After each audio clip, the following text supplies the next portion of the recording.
বেঁচে থাকলে লাউ বালাগাত যুনুবুকা আনানাস সামা, যদি মানুষের গুনাহ আসমানের মেঘমালা পর্যন্ত ছয়, সুম্মা ইস্তাগফারতানি, আল্লাহ বলছে তারপর যদি সে আমার কাছে মাপ চায়, গফারতু লাক, আমি তাকে ক্ষমা করব, ওয়ালা উবালি, কারো পরোয়া করব না।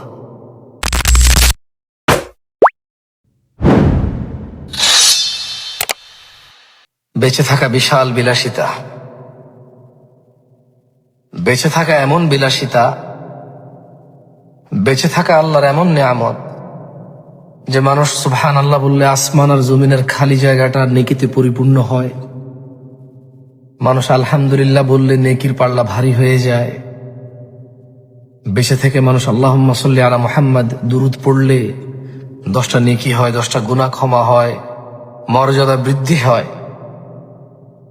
ওর প্রতি রহমত নাজিল হয় 10 বার।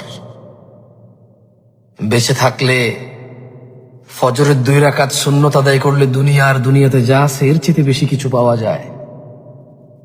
বেঁচে থাকলে ফজরে 2, জোহরে 6, মাগরিবে 2, ইশায় 2, মোট 12 রাকাত সুন্নতে মুআক্কাদা পড়লে আল্লাহ সুবহানাহু ওয়া তাআলা জান্নাতে ঘর তৈরি করবে। যে ব্যক্তি প্রতিদিন 12 রাকাত সুন্নত আদায় করবে তার জন্য আল্লাহ একটা করে ঘর নির্মাণ করবে। সুবহানাল্লাহ।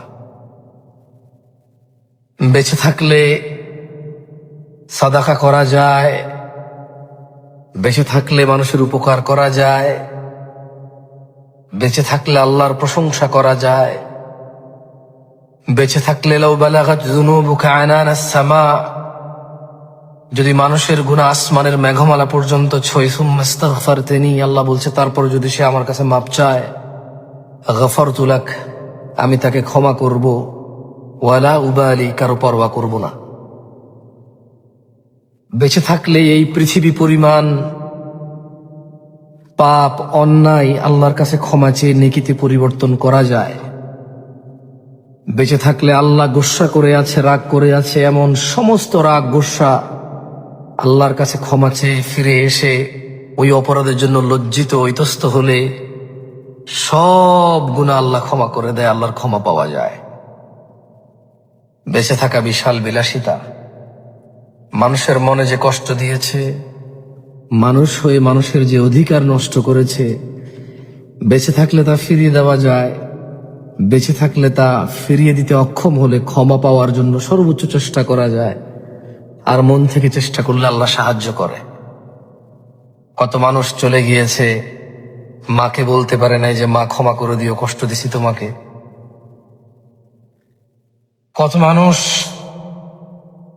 নিজ অপরাধের বোঝা মাথায় নিয়ে আল্লাহকে এতটুকু বলতে পারেনি যে আল্লাহ আমাকে ক্ষমা করো, আমি ভুল করেছি, আর করব না, তুমি ক্ষমা না করলে কে ক্ষমা করবে, আমি আর করব না।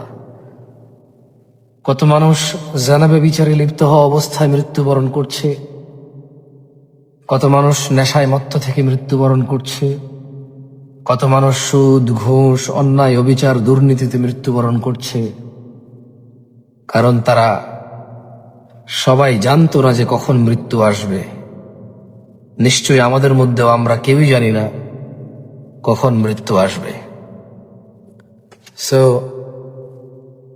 যারা বেঁচে আছি আল্লাহের প্রশংসা করি, যে যেই অপরাধে লিপ্ত আছি সেই অপরাধ থেকে ফিরে আসি। বেঁচে আছি মানেই আল্লাহর পক্ষ থেকে আল্লাহ চাচ্ছে আমরা ক্ষমা চাই, ফিরে আসি, গুনাহকে নেকিতে পরিবর্তন করি, সংশোধন করি নিজের, এবং আল্লাহর জান্নাতে প্রবেশ করি, যেখানে মানুষ স্বর্ণখচিত আসনে হেলান দিয়ে বসে আড্ডা দেবে, যেখানে মানুষ চিরকুমারী হুর পাবে, ডাগর নয়না। সুবহানাল্লাহি ওয়া বিহামদিহি, সুবহানাল্লাহিল আযীম, আস্তাগফিরুল্লাহাল্লাযী লা ইলাহা ইল্লা হুয়াল হাইয়ুল কাইয়্যুম ওয়া আতুবু ইলাইহি।